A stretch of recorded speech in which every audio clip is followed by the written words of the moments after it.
I'm back in the saddle again. All right, so last week we talked about just one way into this saddle 411 honey hole position. And I want to quickly go over the position of control first, and then we're going to talk about some of the submissions and what we should be doing. Okay, so first things first, remember that we want to fill this gap, this knee gap here, and we want our hips touching or as close to the leg as possible. When we fall to the side, we want to make sure that we get off to that head side hip. And as a position of control, whatever. As a position of control, I'm going to control the knee line.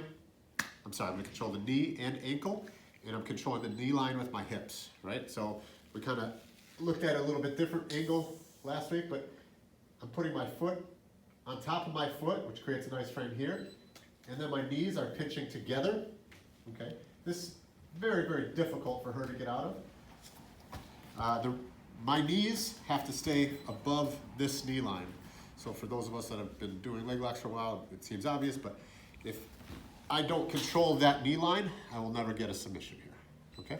So fill that gap, pinching my knees together, grab, pull it over, okay? This is an absolute nightmare. This is where we ended up last week, or this is where we ended up that we're gonna go off of. There are a bunch of different leg entanglements here that we can work from.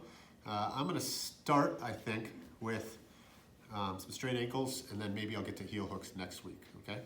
So again, and we'll go over defenses and how to get out of these positions a couple weeks down the road, but we're going to be offensive today.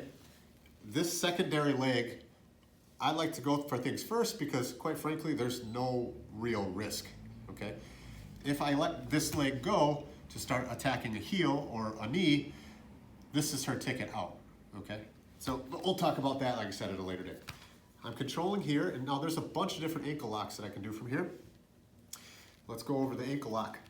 So we need to put something there as a fulcrum, and then we need to compress over that fulcrum, ideally at the end of the lever, okay?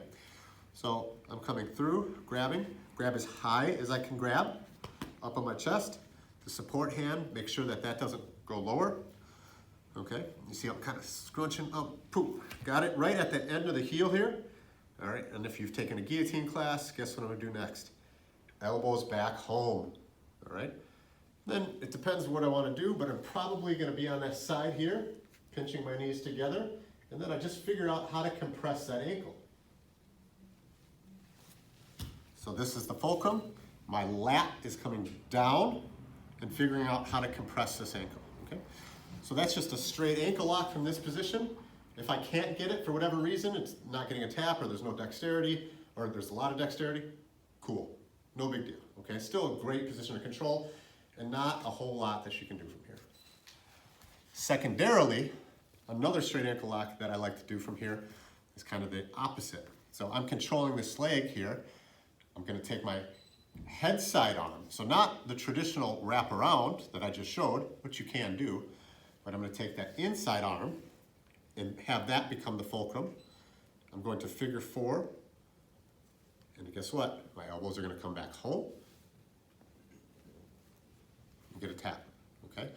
With this, you want to figure out how to put weight on it. Again, pinching the legs together and figure out how to put weight on that. Get the tap, okay?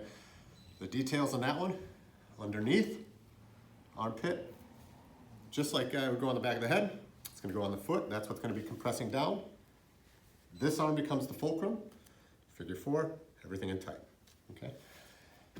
My knees weren't tight for that, I'm just being lazy. Ideally, it should be everything in here so she can't move, okay?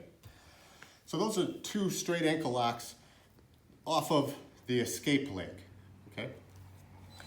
The third thing I think that we'll go through today, how are we doing on time here? 4:30? Okay. So we'll go over the, I don't know, I know it is a Texas clover leaf, but everything that we do today will be on in regards to this outside leg.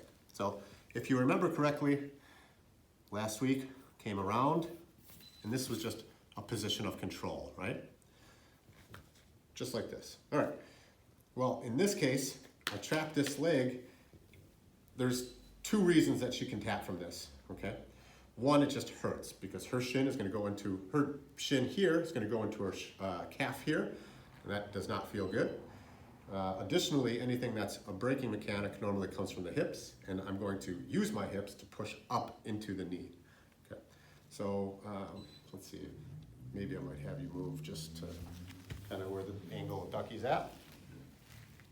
So again, I control this far side leg, weave through and catch, gable grip, elbows back home, okay?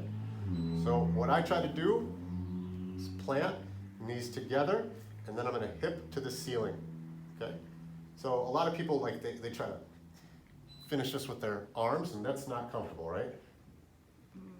Yeah, but as soon as I start to hip into it, it starts to feel a little bit more uncomfortable.